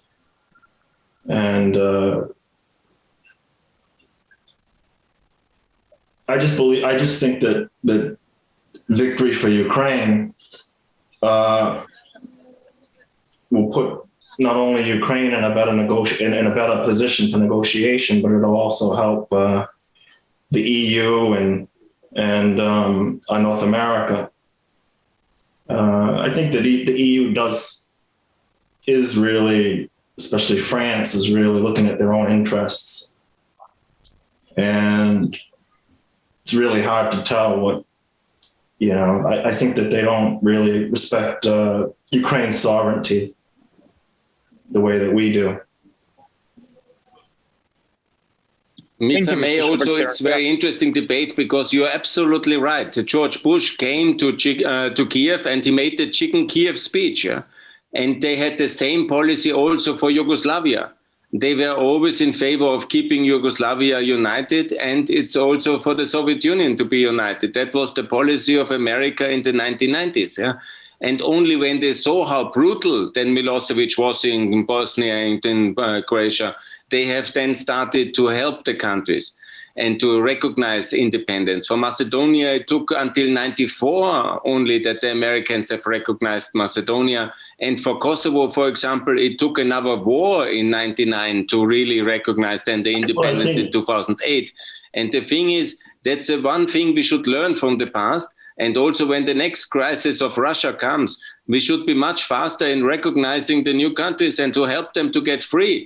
Because one of the crises which we have in Ukraine now, the underlying, and I'm very pro-American, not Aaron, don't get me wrong, but one of the problems is that after the recognition of Ukraine, there was not so much support for independent Ukraine, because everybody in America and Europe, many people were thinking, you know, we have recognized it, but it's okay if they stay in the Russian orbit, in more or less. Yeah, that was the policy. And there was not the same policy like for Poland or for Estonia or for Romania to really allow Ukraine fully into EU and NATO, because it could have been the same destiny of Ukraine to be like Poland or Romania or Estonia or Lithuania or Latvia. But no, because we are recognized, but we didn't really help you. We didn't allow you to fully be in the EU and NATO. And now we pay with this terrible war, and you pay most of it because your people are dying. So next time when the situation comes, again, recognize and support much faster and give them a real opportunity to join the free world fully, and not let them into some kind of Russian orbit in order to appease Putin or whatever, Yeltsin, because it's a big mistake and it's very costly in the long run. But I think Americans are really disgusted with the war crimes, and they really, the American people would never tolerate a government that whose policies don't support overthrowing Putin, even if it means the collapse of Russia. It's not anybody's else decision if Russia will collapse or not. It is when it collapses, we have to deal with it. But we should not support the unity of Russia as a war aim or as a kind of strategic objective. Yeah, if they fall apart, so it will be. Let's work with the constituent parts as new republics, recognize them, and build a better, freer world without the control of the Kremlin, of the poor provinces of Buryatia or Chechnya. These are good people there, and they are living for many centuries under terrible dictatorship of Kremlin. And I feel very sorry for them, and they have to serve as well human rights, democracy, freedom, and we should support them. Well, I share the point that you threw in, Mr. Fettinger, regarding the situation with Ukraine at the beginning of 90s. It's true, because Ukraine was a terra incognita for the Western world, and it's true. Even though Ukraine actually, together with Belarus, they had votes along with Soviet Union in United Nations. So basically, Soviet Union had 3 votes for Soviet Union, for Ukraine, and for Belarus. But still, Ukraine was terra incognita, and that's why actually Westerns put a great pressure on Ukraine to to give up our nuclear weapons to Russia. Maybe if still we maintained our nuclear potential, then obviously Russia wouldn't invade Crimea and wouldn't launch this terrible war. So this is again was a great failure of the West. It's not only the nuclear weapons, that's the most important, but it's also, it took a long time for the embassies to open in Kiev. A lot of international companies, international organizations were continuing to sit in Moscow and just come and visit on the day, 1 day, 2 days for a week for Kiev. Just like it would be continued somehow to be governed from Moscow. And that was a big mistake. We didn't do that for Poland. We didn't do that for Bucharest, for Romania. We had embassies, we had international organizations, international companies were all going to Bucharest and Warsaw. And we waited too long to take Kiev seriously. And that was a big mistake. Mr. Fettinger, I would like to ask Mr. Ahmed a question, and I know that Ahmed wants to contribute to the previous question, but I also would like to ask Mr. Ahmed, let's say, the perception of the situation between Ukraine and Russia in Kosovo, especially bearing in mind then that there was a huge influence which Russia exercised on Serbia's politicians. And we know that still there is a strong sympathy among Serbians towards Russia, even though Russia launched a brutal aggression against Ukraine and actually created a big massacre in Bucha in Kiev region where thousands of people were killed by Russian soldiers. So please, Ahmed. In Kosovo, Albanians do not support Russian aggression, but Serbians do support Russians. That's the current situation in Kosovo. So our current political party doesn't support Russian aggression. So we have invited some journalists from Ukraine to come to our country. So we want to recognize Ukraine as a country, and also Ukraine to recognize us as a country. So actually very interestingly that the Kosovo government has invited 20 journalists. I met some of them when I was in Pristina now in order to show solidarity and also to support them financially and to really do what can be done from the side of Kosovo to support Ukraine. As well, Albania, for example, has made a street in Tirana, the so-called Free Ukraine Street, directly in front of the Russian embassy and the Ukraine embassy. Yes. That was very good. And also Macedonia is in full solidarity, and all three allies, they are all in NATO, and also Montenegro and also Kosovo, they have joined the EU sanctions against Russia fully, 100%. Yeah. It is very important solidarity, I think. Yeah. Just in Serbia, unfortunately, they have not joined the sanctions. They have kept the airspace open for Russia, and they have many flights now to Moscow, so they undermine the sanctions. And also they have just today, they have signed a new gas deal for cheap gas for Russia to come to Serbia. It's a big problem. And they have not joined any of the sanctions against Russia. And it's very, very sad situation. And I call that Ukraine should also be a bit tougher to Serbia, because they are continuing to support Russia despite all the atrocities and the terror crime. And that's very, very unfortunate. But there are also good Serbian people who are standing with Ukraine, and they are also in the street protesting against the war. But unfortunately, the government does not support them, and the Serbian government, unfortunately, is very pro-Putin, and that's something real problematic. I'm very sorry for that. I was in Belgrade in 2016. I had to send some books to a company in Belgrade. And actually the place was near the former Chinese embassy, one that was struck from NATO. In the same place. So I talked to them, I'm from Kosovo. Yes, and it's also very important to see if Ukraine or Moldova, Georgia and Bosnia can recognize the Republic of Kosovo. That would be also perfect, because it is the product also of Western intervention and of our policy making. So we are very proud about having the Republic of Kosovo, our friends, to be liberated and free now, and now in solidarity with Ukraine. So that would be really very good if that would be also possible in the future.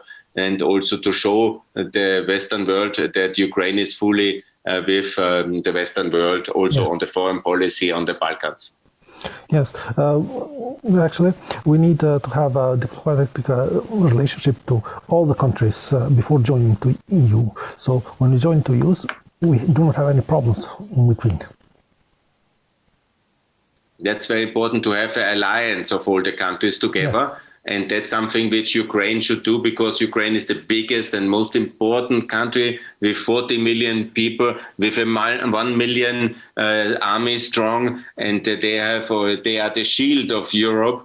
But it's also necessary that politically Ukraine takes the leadership and takes all the smaller countries of the Balkans and Georgia and Moldova together into the European Union, because the European Union will not open only for Ukraine, but all countries together. That's 60 million people, Ukraine the most important, and then we can build a coalition for opening Europe, and that would be perfect.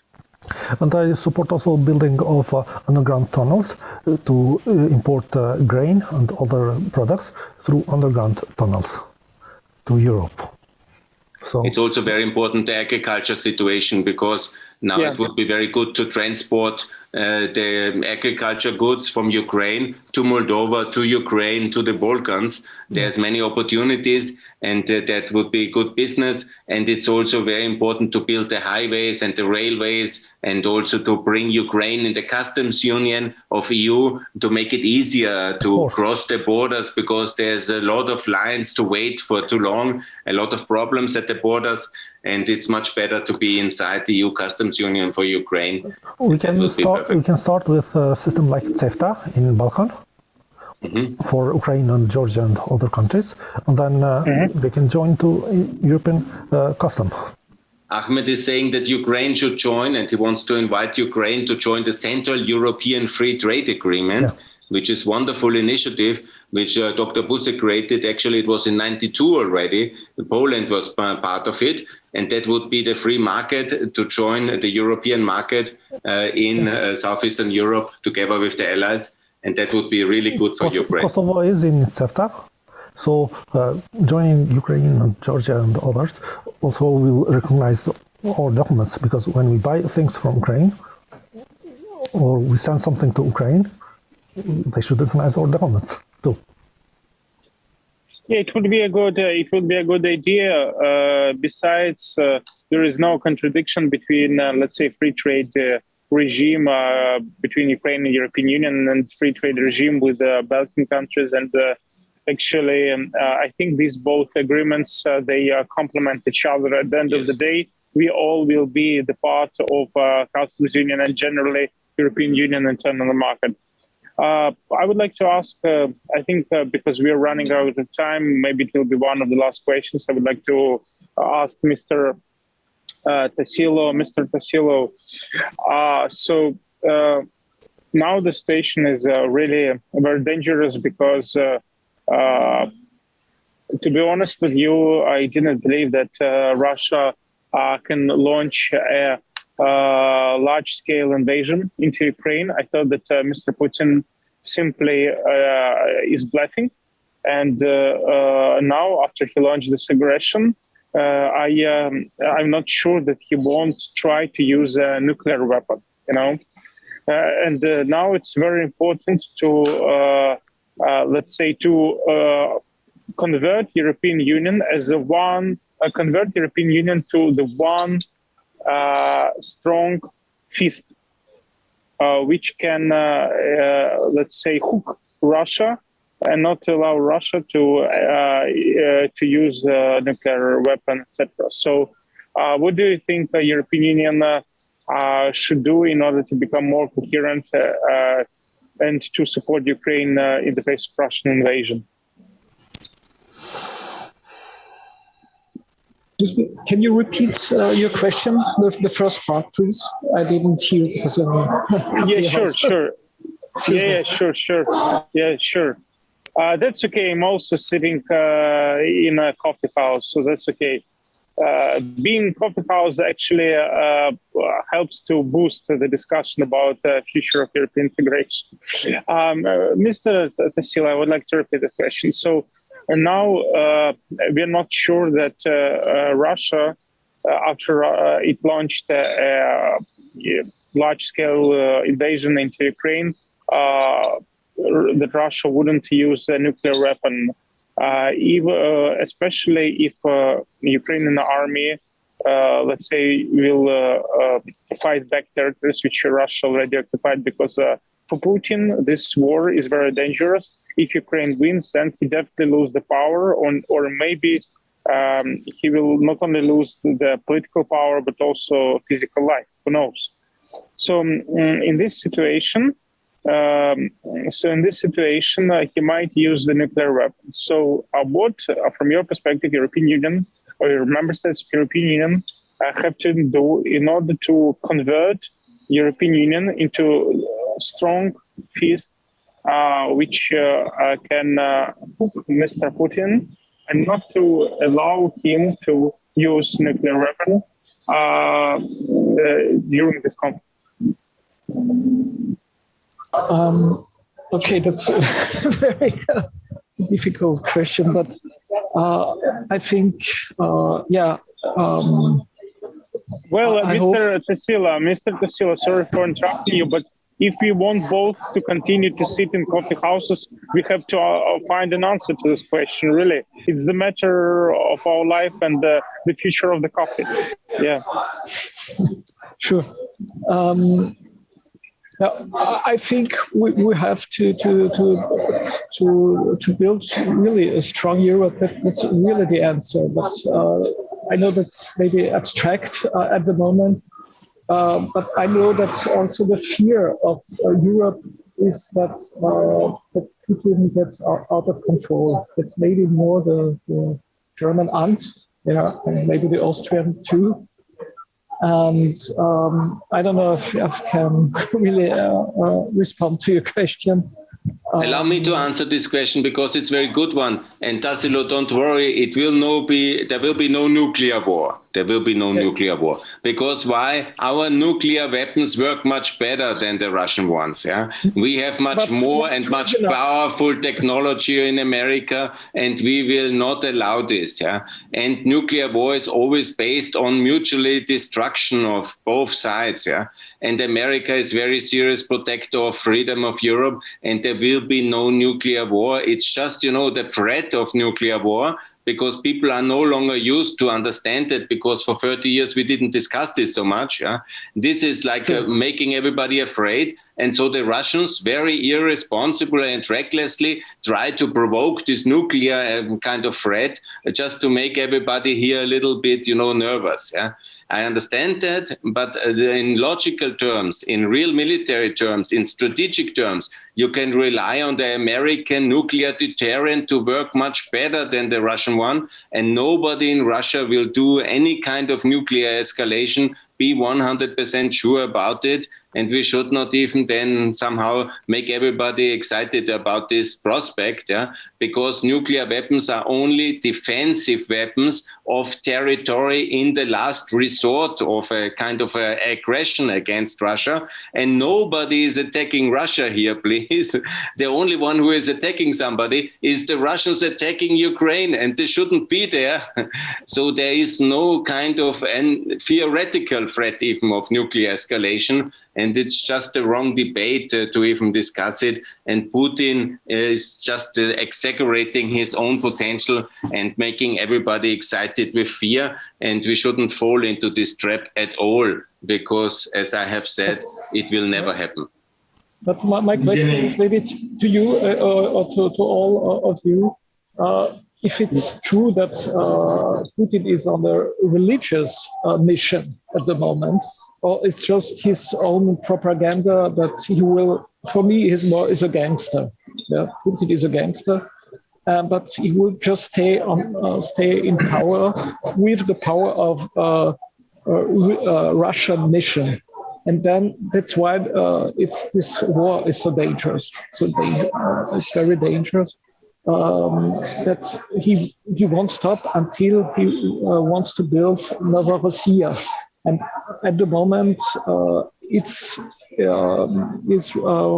only a possibility now to go on this war, because if it will stop it, that will be the end of his progression, because then Ukraine will have enough weapons. So that's clear. And now he's trying what is possible to get. Mr.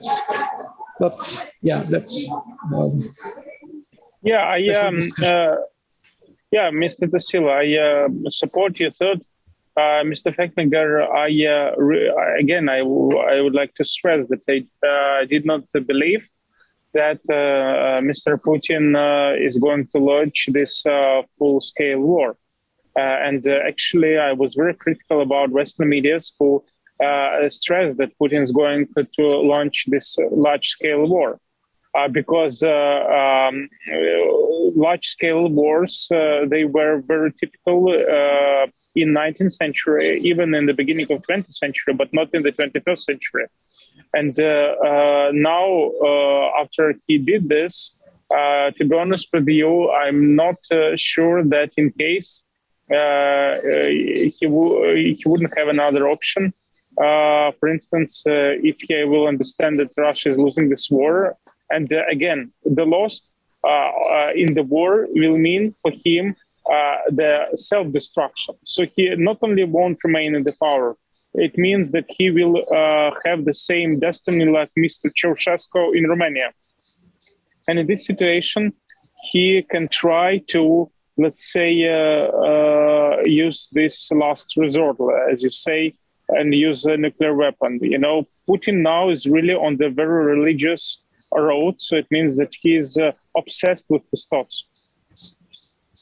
Look, it's all possible, but in principle, he is an atheistic KGB agent trained and sworn to defend the Soviet Union until the age of 35. Yeah, and he was like that. And I don't think that he has discovered God or Christianity. Yeah, because he is an evil actor, and certainly he is not a very religious person. Yeah, this is just for the media, some kind of narrative. And it's certainly not that he has somehow found Christianity, because Christianity is a religion of peace and love and humanity. And what he is now showing, that he has unleashed this evil war, is already a proof that he is not in that Christianity thinking, because there's not just a big difference between Eastern and Western Christianity, and we all believe in the same God. And certainly Mr. Putin doesn't believe in the Lord. Let's be honest. Yeah? And he is just building a narrative of identity for the Russians to believe they have some power. Additionally, what I want to say, it's not clear that the end of the war will be the end of Putin. A dictator can defend himself for many years. After the loss of Milosevic war in June 1999, it took more than a year until the 5th of October that he lost the power. And then it took one more year until he was sent to Den Haag. So he will stay in power as long as he probably lives, in most likelihood. The idea that he will fall immediately just because he has a minor defeat in Ukraine, I don't believe that. Yeah. So we have to live somehow with him. He will be ever more extreme against the Russians, which are in many ways also his victims, because he is getting more and more dictatorial.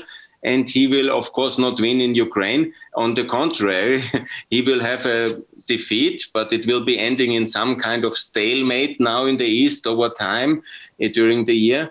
But then he will be somehow telling his people that he had a success because he can keep a bit more land.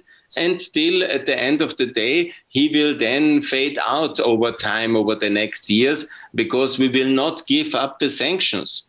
It's very clear, we have to understand, the decoupling from Russia from the world economy will continue completely. And by 2024, latest by 2026, we will not buy any Russian energy anymore in Europe. And so what should the Russians sell? Russia is bent for complete economic decline, because until they sell it to China, it's absolutely illusionary. For 20 years, they cannot sell so much to China or to India. It's simply technically impossible. And so they will have a big crisis, but it will be the crisis for the next 4 or 5 years. Yeah, it's not immediately that tomorrow or something. And we have to prepare Ukraine for a very long war, because now you have 8 years war, and in reality, this war can easily take 5, 6 years.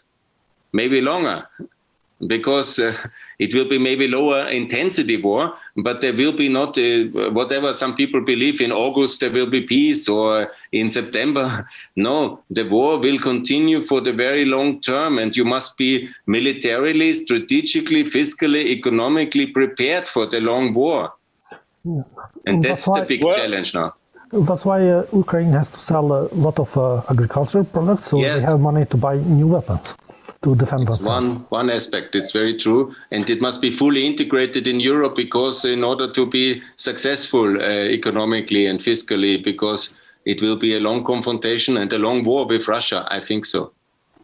Well, anyway, Mr. Fecklinger, meanwhile, I have received an invitation to join another discussion, which is going to take place in the middle of June, which Vienna Goes Europe is going to organize. So in case Putin will launch nuclear aggression, nuclear offense, we will have an opportunity from our shelters, let's say, to have this conference through Zoom, thanks to Mr. Musk, who invented Starlinks. So everything will be fine, except coffee houses. Coffee houses possibly won't work. So let's buy enough coffee for our next discussion. Let's be very optimistic. I want to make one statement. First of all, Mikhailo, thanks a lot for your excellent moderation and for your friendship and your many guests. It was really very good. Secondly, please, we need to make a very big event on the 19th of June to make a lot of visibility in America, in Europe, in Ukraine, in Moldova, everywhere. And also when you have some youth activists, European activists, to make it a big Twitter storm, demonstrations to work with all the countries to join the European Union. That's very important. And if you have time, I would propose in the week before, on the 14th of June, to make a new Zoom event, the third one, after the celebration on the 1st of May, which is very important. And then we meet all together and we discuss and we coordinate the event for Ukraine in the EU and for enlarge EU, because that should be the hashtag for all 9 countries to be together in the European Union of 36 countries. I will write enlarge EU 37. Very good. That is much better. Thank you. It was very nice to meet you guys. All the best. Slava Ukraine. And for Thank you. Thank you. Slava Ukraine. Thank you. Have a nice evening. Thank you. All the best. Bye. Bye.